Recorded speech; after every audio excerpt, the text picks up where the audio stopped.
America को डर है कि अगर हूथी ने एंटी शिप मिसाइल मारी तो उसका कैरियर डूब जाएगा।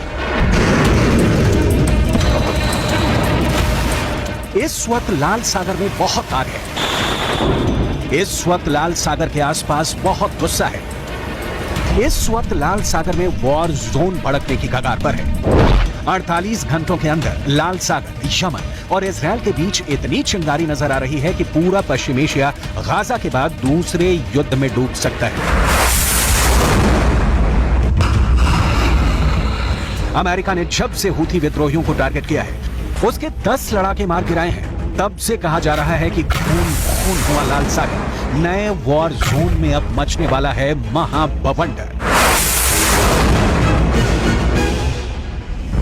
इजराइल और हमास के बीच चल रहे युद्ध के बाद अब अमेरिका और यमन के बीच लड़ाई शुरू होती नजर आ रही है। और यही वजह है कि यूरोप से लेकर अमेरिका तक ऐसे तूफान का खौफ है जिसके चंगुल से कोई देश नहीं बच पाएगा। हमलों से घिरे लाल सागर की तस्वीर बदलने वाली रॉकेट, मिसाइल और गोलीबारी, जहाजों पर कब्जा और कैरियर को टारगेट करने का इरादा, इसी खौफ ने अमेरिका को लाल सागर से भागने के लिए मजबूर कर दिया है।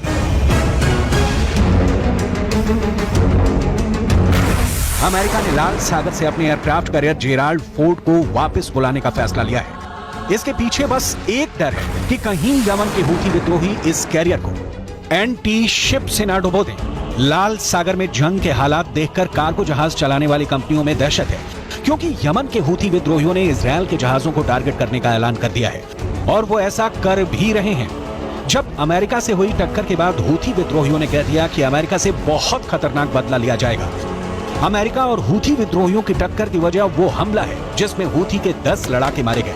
हूथी विद्रोहियों ने इजराइल से जुड़े एक जहाज को टारगेट करने की कोशिश की। तब उसको बचाने के लिए अमेरिका ने अपने वॉरशिप इलाके में भेजे। इसके बाद जब हूथी विद्रोहियों ने गोलीबारी शुरू की तो अमेरिका ने अपने अटैक हेलीकॉप्टर से उनको निशाना बनाया। अमेरिका के इस जवाबी कार्रवाई में कई हूथी विद्रोही मारे गए और उनकी 3 नाव भी डूब गई। इस पर बौखलाए हूथी विद्रोहियों ने अमेरिका को धमकी दी। तज़ामुनन व इसनादन लिश्शअब अलफलस्तीनी